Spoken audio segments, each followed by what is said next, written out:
and your undersecretaries for joining us here today.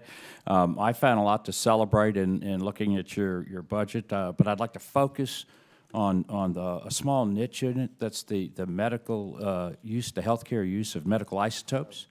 When Undersecretary DeBar was with us here back in January, we discussed the market availability of a variety of medical isotopes and how the isotope program in the Department of Energy is actually run more like a business than it is an agency. And I was just wondering where in this budget are we looking to invest in American capabilities to generate the full array of medical isotopes so that we're not dependent on foreign sources for high priority medical isotopes? Yeah. This kind of fits into the same arena as some of our rare earth minerals as well.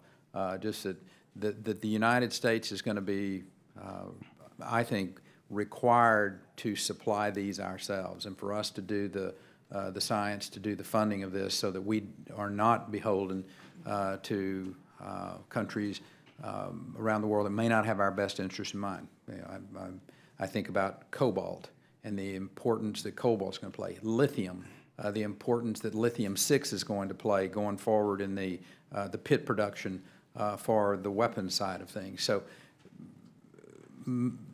focusing and being dependent upon U.S.-based sources of these very important elements is a focus of the department, and you know that we will continue to prioritize the funding for these types of programs. And as I've shared with Ms.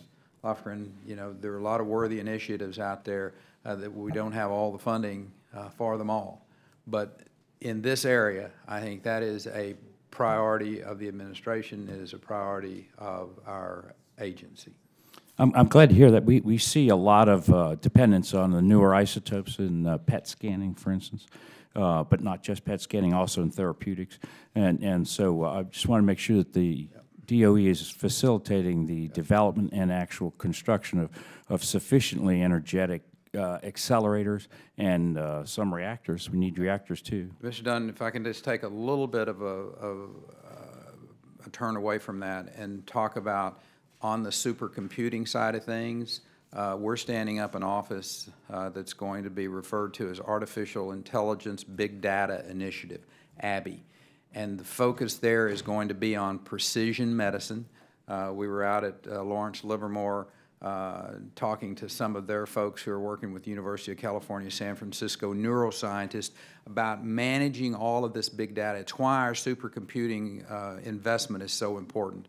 And on precision medicine is one of those. I mean, the great progress that I think Dr. Babin in the future is going to be in the ability to manage all of this big data and those supercomputers, and 5 of the 10 fastest supercomputers in the world belong to the Department of Energy, and soon, because of Argonne and the work that we're going to do with Fermi and Oak Ridge, we're going to be back in the position of being the #1, and how long we last as #1 is going to be up to us. But anyway, this precision medicine, there's not much I'm more excited about than what we see with our ability to manage all of this big data focused on precision medicine. Well, thank you very much. I look forward to spending this weekend at Argonne Lab studying that with Undersecretary DeBar, and I yield back, Mr. Chairman. Thank you.